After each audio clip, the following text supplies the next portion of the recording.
Christianity doesn't work. It doesn't work.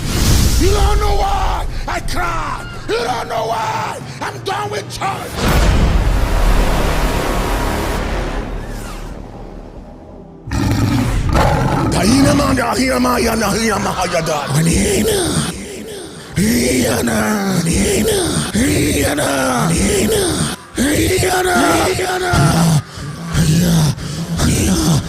These are sounds, but they carry in depths, languages of the spirit, unlocking realms, breaking dimensions, depleting affliction, diseases, confusion, and the clouds of darkness over nations.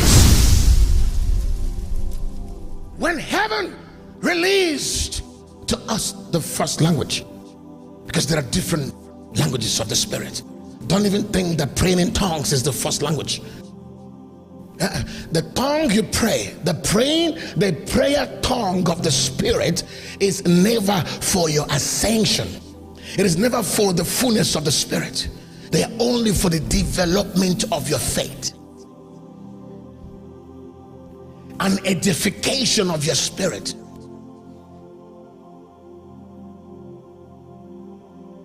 By the time faith is developed and you have come to the unity of the faith, then you have to move from the dimensions of faith to the dimension of the knowledge of the Son of God. And by the time you've moved from the dimension of the Son of God, you go on unto a perfect man. And by the time you've moved from the realm of a perfect man, then you go on onto the measure, the full measure of the statue of Christ. And that's in that dimension you are caught up into the fullness of God.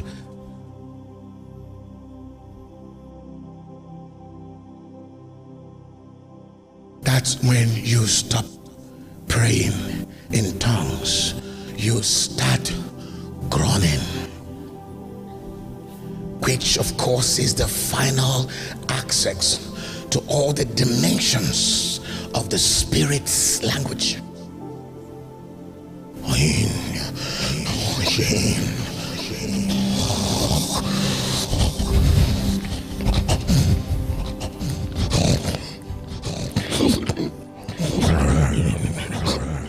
In that groaning, you enter into the depths of the ancient scripts of the spirit.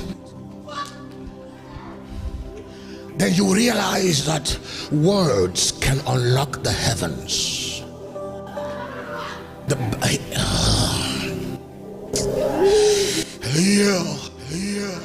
When a man can come out in the next 31 hours, he just say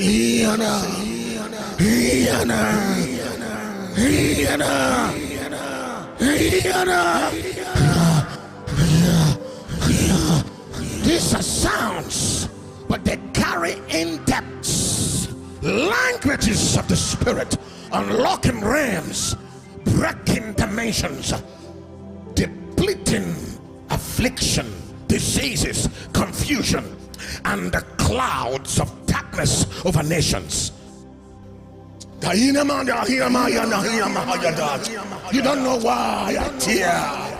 You don't know why I cry. You don't know why I'm done with church. I'm done. We are going to build ecclesia, not church. We are done with congregation. It's time. We are going to reclaim the atmosphere. Jesus, therefore, again groaning in himself, cometh to the grave. He wasn't praying in tongues. He wasn't singing praises and worship. He was groaning on his way to the grave. And he was groaning in himself. What's the language of groaning? Don't you know that groaning is a language? It's an ancient language. It's an ancient language of the spirit that has access to all the dimensions of the miraculous. The groaning is the master key that unlocks the glory of God. You groan to unlock the glory. But now, here's the question is, what is groaning? Because before Jesus raised the dead, he entered into a dimension in himself.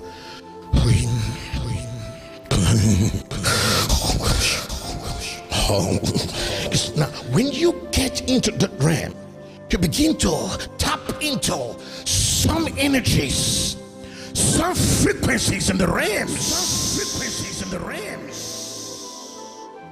that you begin to author things that cannot be heard.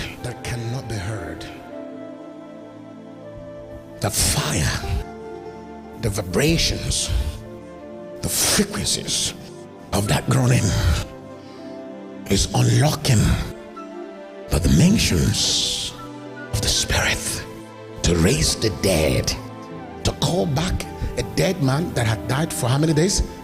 4 days. It's not a joke. Do you know that that man that has died, buried for the past 1 year, can be raised? Jesus groaned in himself.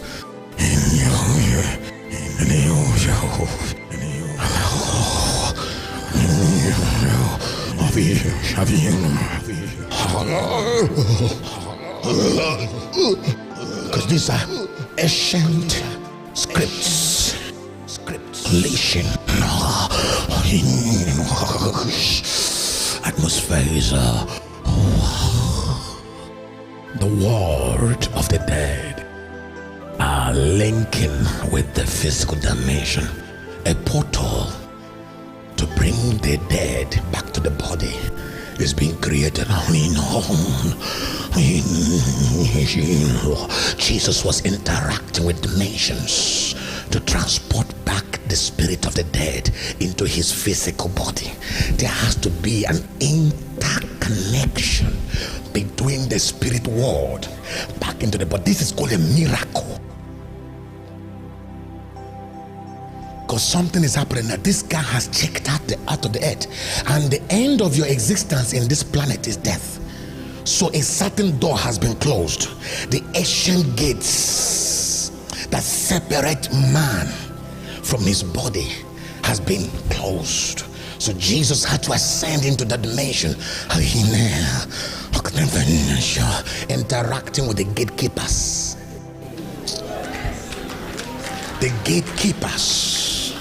The gatekeepers of 2 dimensions, and he was interacting just like he interacted with Moses, discussing some things we didn't know he was discussing with. Why did Jesus meet with the custodian of the law? Why did he meet with the custodian of the prophet? Oh, come on. He had the interaction with Elijah, discussing some matters.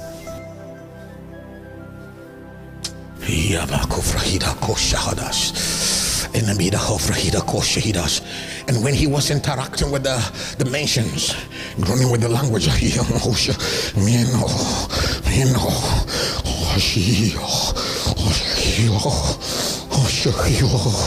he wasn't focusing on the dead body. He wasn't focusing on the crying of the people. He wasn't focusing on how many days he's been buried. He was focusing on accessing the dream, interacting with the ancient gatekeepers between the land of the living and the land of the dead, opening the portal, creating the passage for the dead spirit of Lazarus to travel. By the time he was done, see what happened. So where did you lay him? Because the portal he has opened, he's already traveling.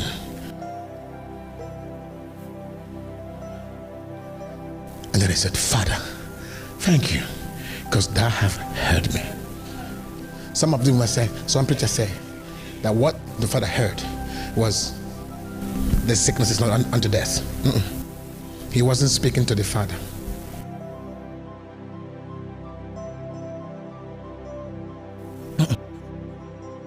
When Jesus said, Father, thank you for you have heard me, it wasn't the statement, this sickness is not unto death. No.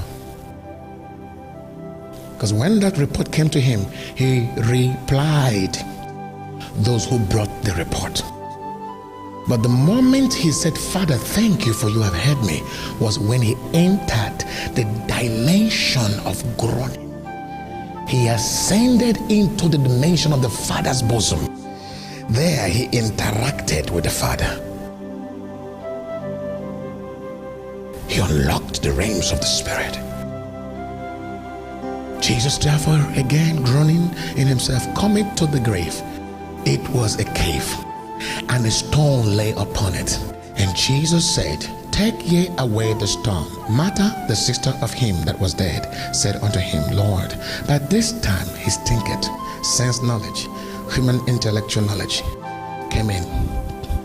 Jesus said unto her, Said I not unto thee that if thou wouldest believe, thou shouldest see the glory of God? Then they took away the stone from the place where the dead was laid. And Jesus lifted up his eyes. There was a groaning that no man heard but the Father. A transaction in the realms that no one understood but the Father. I thank you, Father. Let's go on. Because thou have heard me. Let's go. And I knew that thou hearest me always. But because of the people which stand by, I said it.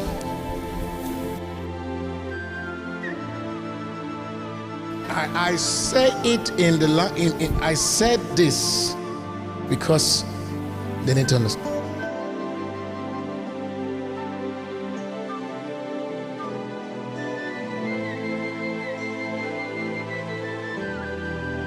For the 3. And when he had thus spoken, he cried with a loud voice, Lazarus, come. Lazarus, come forth. At what point was Lazarus restored back to his body? The point of the groaning. But Lazarus, comfort wasn't when he raised him from the dead. Now, Jesus used a language that no one understood to do the transaction for the restoration of the spirit of the dead back to his body during his groaning.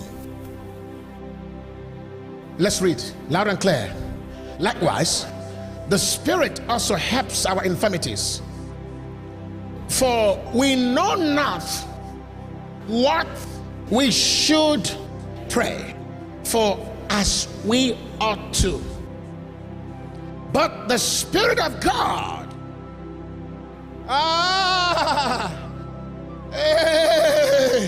but the Spirit itself maketh intercession for us with groanings which cannot be uttered.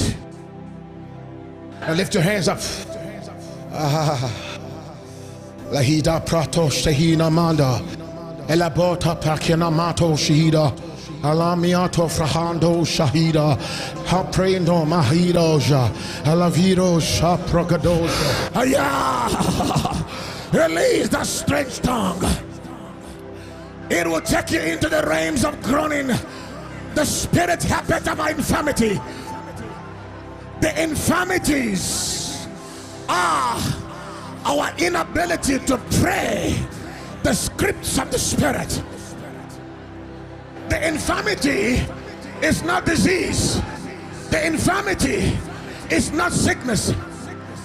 The infirmity is the impediment of humans not being able to come into alignment with the mysteries, with the will, with the dimensions of God's preordinations that unlocks the glory of God for this earthly dimension.